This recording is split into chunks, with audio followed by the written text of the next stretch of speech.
All right, our next concept in this unit is percent composition. Again, the nice thing about this is it utilizes molar mass, and it is a pretty simple concept. It's primarily a percent by mass problem. Okay, so percent composition, what is it? It's in essence, as I already said, it's a percent by mass of each element in a chemical compound. In essence, it is a chemical assay. It's like when you read on a package label, say this percent sodium, this percent manganese, it'll give you what the composition of that substance is. And usually if it's a dry material, it's in by mass. If it's a liquid, it tends to be by volume. But the focus of this unit is going to be percent by mass, looking at dry substance.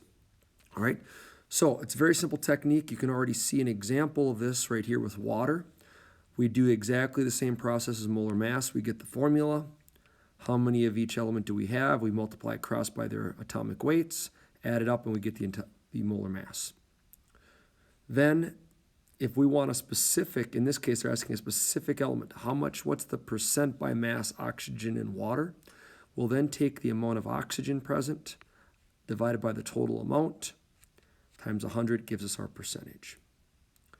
Same thing for the hydrogen. If I want to do the percent by mass hydrogen, it's going to be 2.02. Now, the one mistake that students sometimes do in percent by mass is they will use the initial number. But if there's more than one of that element in the formula, you have to account for all of them that add up to the total mass. So instead of 1.01, it's 2.02 since it's H2O times 100. And there's a second way you could have done this problem. You could have just simply taken this value here and subtracted from 100. All of the percentages of all the elements should add up to 100%.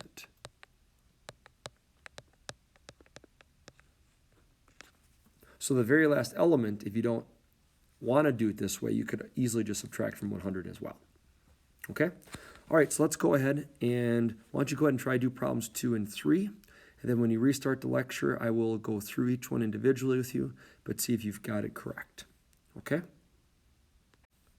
I guess before I get you in a problem, you should make sure that the formula is right. So if you've already paused the lecture and done the problem, I'm going to re-pause again shortly, but ammonium is NH4 plus 1, and phosphate is PO4 negative 3. So again, we have to cross drop. So the formula is NH4. It's a polyatomic ion, needs to be in parentheses, PO4. Copper 2 nitrate. Copper 2, the 2 tells me that it's got a +2 charge. And nitrate is NO3 minus 1. Again, we have to cross drop. Nitrate is a polyatomic ion. We have to put it in parentheses. All right, I'm going to pause the lecture again. If you did not have the right formula, redo your math. If you did the right formula, when you restarted, you should now see the next set of answers. All right, the ammonium phosphate, you can see the breakdown of the numbers. Again, I did on the side, dividing the mass of each of the elements by the total weight, which was 149.12 is the molar mass. And we get 28.19% nitrogen, 8.13% hydrogen, 20.77% phosphorus, and 42.92% oxygen. And a way to check to see that your math is probably right is if you add up all those percentages, it should add up to 100. This one adds up to 100.01%. So again, that's due to rounding, but we're right at around 100%, so that's great. In the copper nitrate, 33.88% copper, 14.94% nitrogen, and 51.18% oxygen.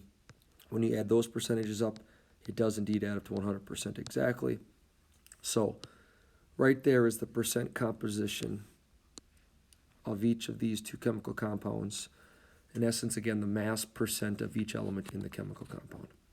All right, that's how you do mass percent. The homework now is for you to go ahead and do some of these problems. Not all of them are exactly the same. Some of them do involve some conceptual applications. So it would be really good for you to do these problems and then to consult the homework just to make sure you fully understand this concept of percent composition. Again, thanks for listening.